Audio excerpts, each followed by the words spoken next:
So I have this old van here. I use it for work. It's an old conversion van, but I took out all the back seats and I use it in my window cleaning business. I stumbled onto an idea that I'm going to be testing out here. I need new tires. They're almost, well, they're beyond bad. And I got to looking at, you see Jeeps going around all the time that have big monster tires on them, and I know those don't always come from the factory. So I looked on Craigslist and I found these 5 Jeep tires and wheels with less than 500 miles on them. You can see the tread it's very good. Anyway, did a whole lot of measuring, found some useful websites to help me out, and I am going to try to mount these on my van. The reason that I'm excited about this is because these 5, well, I should say, to put 4 quality tires on this van to put cheap tires is about $450. To put quality tires is about $650 to $700. I bought these 5 full-size tires and rims off Craigslist for $180 total. So we'll see how this works. So I got my tire removed, and this is the old tire, the back of it, and this is the new tire, the back of it. What I've learned online is there's a difference between what's known as I can't remember if it's called backspacing or offset, but essentially what it means is the distance from the mounting point of the wheel to the edge of the rim here. On the old tire, if I remember right, it's about 4 3/4 inches, or 4 1/8, I don't remember. The new tire, it's much farther. It's I believe this one, it's 5 3/4.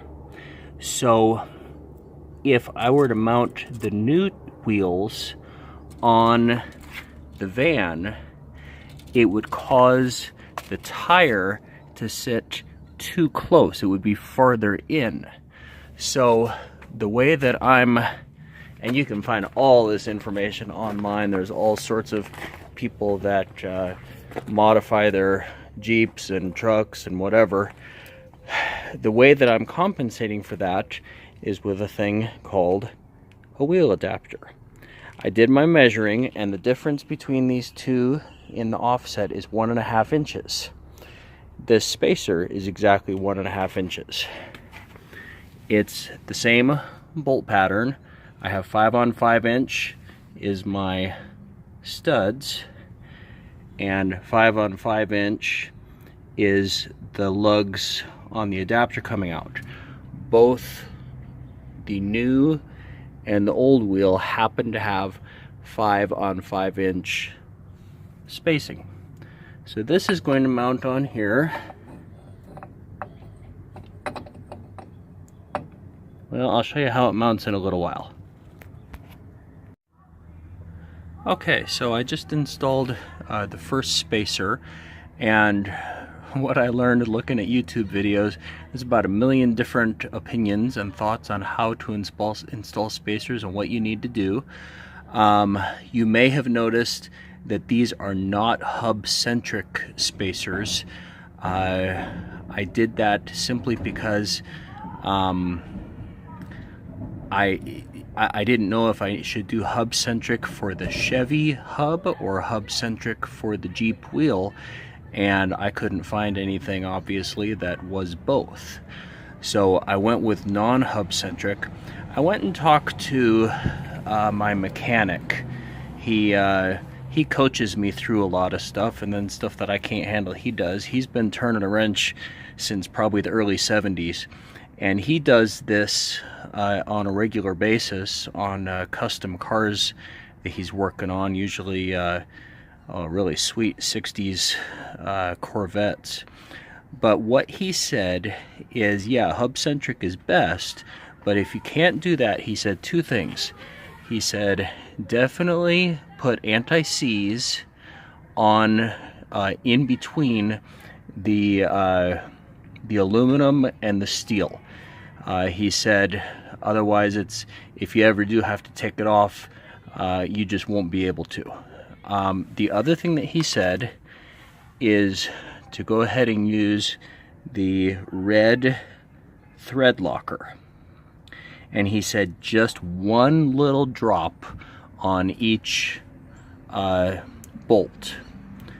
And he said, if you put that red thread lock on and torque down the nuts to specifications of the vehicle, he said it will basically be just as good as having hub-centric, or he said at least close.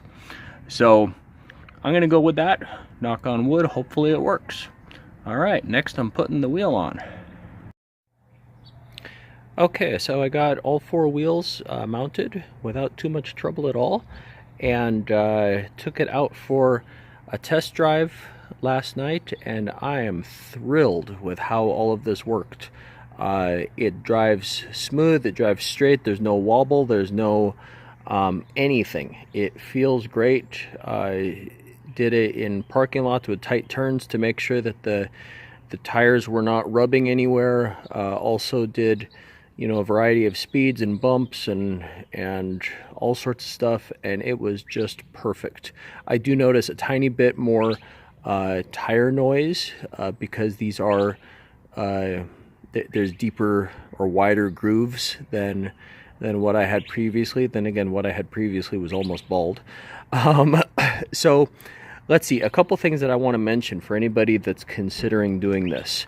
I have these on a pretty substantial van. This is a full-size 3/4 ton van. It's a heavy vehicle, but I don't have a lot of weight inside. I don't use this to carry. There's only 2 seats in the front, so I'm not carrying a lot of passengers. I'm also not carrying a lot of heavy equipment. I've got some ladders and a variety of tools, but none of it is super heavy. I also don't do any towing with this. The reason I mention all of that is because the Jeep tires, and I don't know if this is true of all Jeep tires, but these are, I don't know where it's going to say, but they are P tires. These are passenger car rated tires. So they're not truck tires, even though probably lots of people consider a Jeep to be more of a truck than a car. So for that reason, what I found I needed to do is I needed to air them up to the maximum pressure, which for these tires it said 44 psi. I put them at 44 and they're great. If I were somebody that had a heavy truck and was doing a lot of hauling and towing and stuff like that, I don't think I would go this route. But if you've got a smaller vehicle, say a Chevy S10 mid-range size or something big like this, but you don't carry a lot of weight, I think it can work just fine for you. I mentioned that I did not do the hub-centric thing. One thing, so on the back, that was definitely the case. There's lots of space for everything, and everything mounted up just fine. I got lucky because this is something that I did not measure closely enough at all. It turns out the hub of the Chevy and the opening of the wheel on the Jeep wheels is exactly the same. So my front wheels actually are hub-centric. The wheel is sitting on the hub of the van. So I got kind of lucky that it fit at all. So that's something, definitely if you're considering something like this, do lots of measurements. The other thing, if you're considering this and you have a vehicle, say you have a vehicle that has 6 studs or 8 studs or whatever, you can get adapters that go for, because I think all of the Jeeps are 5 studs. I think they're all 5-on-5. You can go from an adapter that goes from 6 to 5, or 6 to 6, or 6 to 8, or there's all sorts of different options out there. The other thing, I'm going to include at least one website in the description that was very helpful. It's from Discount Tire, and you're able to plug in what size tires your old tires are and what the new tires are that you're putting on, and it tells you the difference in height, in circumference, in diameter, in width, and it tells you the difference that you should expect speed-wise when going down the road. Because, you know, different size tires make different different readings on your speedometer. The one thing that I still have to figure out, these came with these center caps.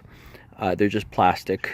They're going to work fine on the back, but on the front, they don't quite fit because this sticks out just a little bit too far. So I may just leave it the way it is, or I'm gonna have to figure something different out for that. But to me, that's not the end of the world. So long story short, I'm really pleased with how this turned out. I got 5 new tires that I can put in a 5-tire rotation for $180. I spent, the spacers were a grand total of $70 on Amazon for 4 of them. So my plan, if I continue to be happy with this, is when these tires wear out, I will find somebody else on Craigslist selling, they're called Jeep takeoffs, you know, wanting to put new big monster tires on their Jeep, and I'll buy a whole new set of tires and rims and just get rid of these. Maybe I'll sell these to somebody, I don't know. And so what I'm hoping is this solution is going to give me new tires for around $200 each time I need to replace them. So I hope this is helpful to somebody else out there. I know I did a lot of talking and not a lot of interesting video stuff. I'm just sitting here looking at the side of my van, not super interesting, but hopefully the info in this is good and it'll help somebody else out there. Have a great day.